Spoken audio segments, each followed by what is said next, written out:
Good morning, students. In the previous class, we have started our chapter Body Movement and we have studied a lot of things, that is, locomotion, body movement, and types of bones and also types of joints. And along with the types of joints, we have studied that our body consists of a framework that is known as a skeletal system. And along with the skeletal system, we studied about the muscle or muscular system. We studied that to move our bones and our skeletal system, we need a muscle. And along with the skeletal system, muscular system makes our body movement more easier and faster. अब last topic में हमने पढ़ा कि अलग अलग, ये तो humans के बारे में हमने पढ़ा, ठीक है। अब इसके बाद हमने पढ़ा कि एनिमल्स को या फिर इंसेक्ट्स को भी, अलग अलग इंसेक्ट्स को, एनिमल्स को भी मूव करने के लिए कुछ एक सिस्टम चाहिए होता है, राइट। अब वो अलग अलग इंसेक्ट्स या फिर एनिमल्स कैसे मूव कर पाते हैं उसके बारे में हमने पढ़ा। Okay, so students, before starting our new topic, let's discuss two terms. हमें ये पता होना ज़रूरी है कि एंडोस्केलेटन क्या होता है एंड एक्सोस्केलेटन क्या होता है। एंडोस्केलेटन नाम से ही पता चल रहा होगा, एंडो एंड स्केलेटन, यानी कि ऐसा स्केलेटल सिस्टम या फिर ऐसा फ्रेमवर्क जो कि बॉडी के अंदर वाले हिस्से में प्रेजेंट हो, that is our endoskeleton. Okay, then comes exoskeleton, exo plus skeleton. Okay, so exo का मतलब होता है बाहर की साइड। अब ऐसा स्केलेटल सिस्टम या ऐसा फ्रेमवर्क जो कि बाहर, बॉडी के बाहर की साइड प्रेजेंट हो, उसी को हम क्या बोलेंगे, एक्सोस्केलेटन। ओके, सो जो एंडोस्केलेटन होता है वो तो बोन से बना होता है और अंदर की साइड में प्रेजेंट होगा, बट जो एक्सोस्केलेटन होता है वो बोन्स का स्ट्रक्चर नहीं होगा, ठीक है।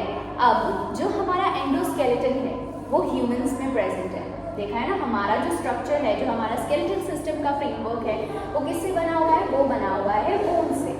सो in humans endoskeleton is present. And अगर मैं बात करूँ फॉर एग्जाम्पल कॉकरोच की, तो कॉकरोच के पास होते हैं एक्सोस्केलेटन, यानी कि उनका जो फ्रेमवर्क है वो बना तो हुआ है but that is not made up of bones. So this is our exoskeleton example. अब अगर मैं बात करूँ लोकोमोशन ऑफ कॉकरोच की, तो आपने अपने आसपास देखा होगा कॉकरोचेस कैसे मूव करते हैं। कॉकरोचेस को चलते हुए देखा होगा छोटे छोटे डिस्टेंसेस पे, उनको कभी कभार क्लाइंब करते हुए भी देखा होगा वॉल्स पे, और कभी कभार देखा होगा अभी आराम से कॉकरोच चल रहा है, आप गए हो झाड़ू लेके उसको मारने के लिए और अचानक से वो आपके ऊपर उड़ के आ जाता है, तो वो उड़ भी सकता है छोटे छोटे डिस्टेंसेस पे, है ना। तो हमने अभी क्या देखा कि कॉकरोच चल भी सकता है, छोटे छोटे डिस्टेंसेस पे क्लाइंब भी कर सकता है, और साथ ही साथ कुछ छोटे डिस्टेंसेस पे वो फ्लाई भी कर सकता है। ओके, सो ये था लोकोमोशन ऑफ कॉकरोच। अब जरा देखते हैं कॉकरोच की बॉडी में कौन कौन से पार्ट्स होते हैं। तो this is the full diagram of a cockroach. अगर मैं दिखाऊं तो ये आपके बड़े बड़े से ये जो हैं, ये क्या है, एंटीना, ठीक है। अब ये एंटीना का क्या काम होता है, ये एंटीना आपने और भी किसी इंसेक्ट में देखा होगा, बटरफ्लाइज में होते हैं और भी काफ़ी सारे इंसेक्ट्स में प्रेजेंट होते हैं एंटीना। अब एंटीना का काम होता है सेंसिंग का। ओके, जैसे हमारे पास सेंस ऑर्गन्स हैं अपने एनवायरनमेंट को सेंस करने के लिए, इन द सेम वे कॉकरोचेस के पास एंटीना प्रेजेंट होते हैं जो सेंस कर सके उनके आसपास के सराउंडिंग एनवायरनमेंट को, कि उनके आसपास कोई एनिमी तो नहीं है जो उनको मारने आ रहा है, या फिर कोई फूड रखा हो तो उसको सेंस करने के लिए भी वो अपने एंटीना को यूज़ करते हैं। Then comes the head. Antenna के जस्ट नीचे ही क्या होगा, हेड, यानी कि हेड से ही अटैच्ड होंगे उनके antenna. So after the head comes legs. Cockroaches have 3 pair of legs. आपको दिख रहा होगा 1 2 3 4 5 6, here are 6 legs, so that is 3 pair of legs। अब 3 पेयर्स ऑफ लेग्स होते हैं जो कि उनको लोकोमोशन में हेल्प करेंगे, और यही लेग्स कहाँ से अटैच्ड होते हैं, उनकी जो ब्रेस्ट रीजन होता है, उनकी बॉडी के नीचे वाले पार्ट में जो ब्रेस्ट रीजन होगा वहीं पे ये जो लेग्स हैं उनके अटैच्ड होंगे, जो कि ईजिली उनको लोकोमोशन में भी हेल्प करेंगी। Then comes the wings. अब अगर मैं बात करूँ विंग्स की, तो ये बीच में मैंने विंग्स बनाए हुए हैं। तो विंग्स जो है कॉकरोचेस में 2 पेयर्स होते हैं, यानी कि 4 wings. Cockroaches have 2 pair of wings, जो कि उन्हें छोटे छोटे डिस्टेंसेस पे फ्लाई करने में हेल्प करते हैं। दो इनके पास 2 पेयर ऑफ विंग्स हैं, बट ये छोटे ही डिस्टेंसेस पे फ्लाई कर सकते हैं। सो ये था हमारा कॉकरोचेस का, कि कॉकरोचेस कैसे मूव कर सकते हैं, कैसे लोकोमोट करते हैं। That is all about our cockroach. And next we will come to the next topic. तो अभी हमने पढ़ा कि कॉकरोच कैसे मूव करता है और कैसे लोकोमोट करता है। अब हम पढ़ेंगे कि एक स्नेल कैसे मूव करता है। आप देख सकते हैं बोर्ड पर मैंने एक स्नेल बनाया है और स्नेल के अलग अलग पार्ट्स बनाए हैं। पार्ट्स को पढ़ने से पहले हम ये देखते हैं कि स्नेल लोकोमोट कैसे करता है। तो स्नेल जो है वो बहुत धीरे धीरे स्लो मूवमेंट करके वो लोकोमोट करता है। ओके, सो स्नेल की मूवमेंट क्या हुई फिर? वॉकिंग। ओके, अगर स्नेल को एक जगह से दूसरी जगह मूव करना है तो वो अपने छोटे छोटे जो उसके लेग्स होते हैं, उसकी बॉडी के बेली के पोर्शन में अटैच होते हैं बहुत टाइनी टाइनी लेग्स, उसी की मदद से वो क्या कर पाते हैं? लोकोमोट कर पाते हैं। Okay, so then comes the parts of the snail, कि स्नेल में कौन कौन से पार्ट्स होते हैं। तो सबसे पहले आपको यहाँ पर दिख रहे होंगे टेंटिकल्स। ठीक है, जैसे हमने कॉकरोचेस में पढ़ा, कॉकरोचेस के पास होते हैं एंटीना।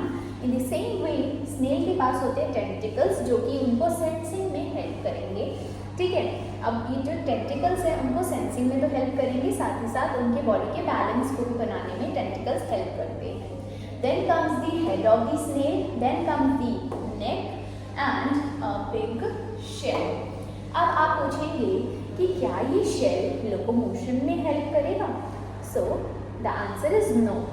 स्नेल के लोकोमोशन में वो छोटे छोटे जो लेग्स उनकी बॉडी के बेली के साइड में होते हैं, वो ही उनको लोकोमोशन में हेल्प करेंगे। बाकी ये जो शेल है वो उनका आउटर स्केलेटन है, जो कि उनको प्रोटेक्ट करने में हेल्प करता है। प्रोटेक्ट कैसे करता है? अब ये जो शेल होता है ना, शेल में एक छोटा सा होल होगा। जब भी स्नेल सेंस करेंगे कोई एनिमीज या फिर किसी भी ऐसी चीज़ को सेंस करेंगे जो उनके लिए डेंजरस है, तो वो फटाफट से अपने शेल के अंदर चले जाते हैं, और जब उन्हें मूव करना होता है तो वापस वो शेल से बाहर आएंगे और धीरे धीरे मूवमेंट करेंगे। अब ये जो शेल होता है ये हार्ड कवरिंग होती है ऊपर की, और ये इनको प्रोटेक्ट करके रखती है। So this is all about snail. Okay, so class our next topic is how does an earthworm move. अब एक अर्थवॉर्म कैसे मूव करता है। अभी हमने पढ़ा कॉकरोच कैसे मूव करेगा, स्नेल कैसे मूव करेगा। Now comes the earthworm. अब अर्थवॉर्म आपने देखा होगा बहुत ऐसे लंबे से अर्थ होते हैं। ठीक है, छोटे से तो होते हैं बट वो काफ़ी उनकी बॉडी जो होती है लंबी सी होती है।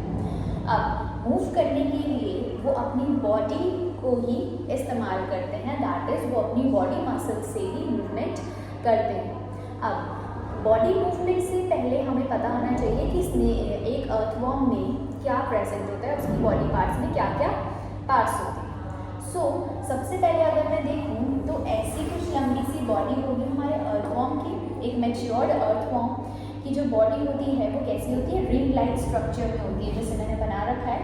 एक रिंग लाइक स्ट्रक्चर होगी, पूरी रिंग लाइक स्ट्रक्चर से ही उसकी पूरी बॉडी की फॉर्मेशन होती है। अब अगर मैं बोलूँ तो स्टार्टिंग वाले पोर्शन में उसका होता है माउथ।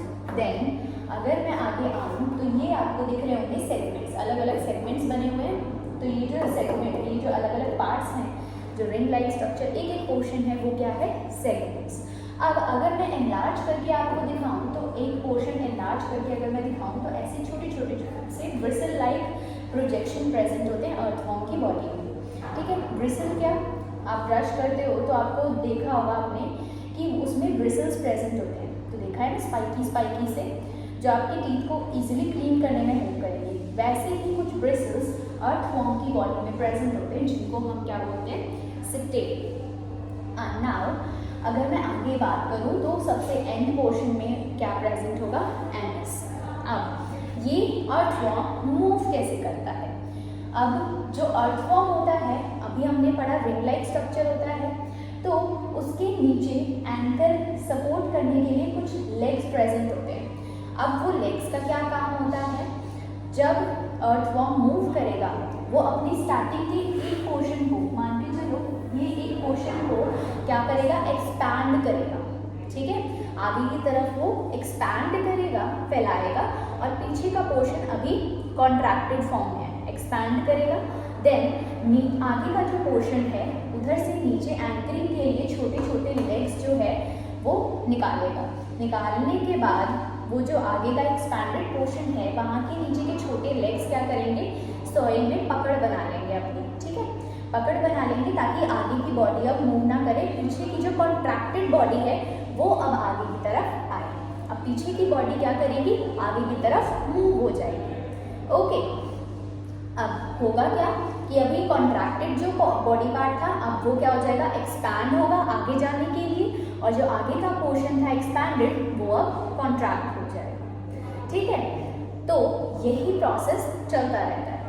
अब नेक्स्ट चीज़ में क्या होगा कि अब ये वाला एक्सपैंड हुआ, आगे वाला कॉन्ट्रैक्ट हो गया, तो अब जैसे ही थोड़ा सा मूव किया आगे, वैसे ही आगे वाली बॉडी अगेन वो आगे मूव करेगी, आगे एक्सपैंड होगी।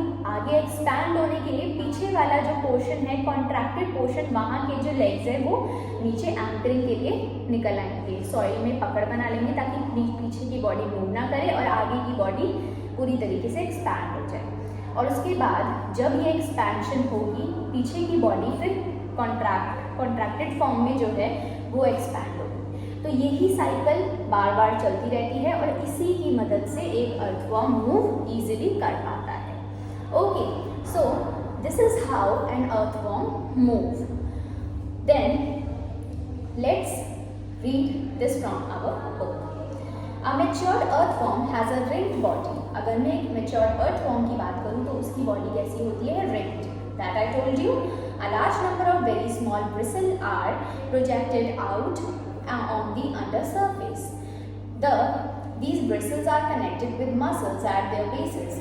Earthworm and leeches move by contracting and expanding their bodies. These are bristle-like projections called setae on their bodies which help in movement. Okay, so movement में कौन help करेगा, setae. Then these are the muscular movement push their blood in direction of the body movement. This movement of blood makes the body to move. So this is how an earthworm moves. After this, we have completed our whole chapter, and now in the next session we will discuss some questions related to this topic and the other taught topics. Thank you, class.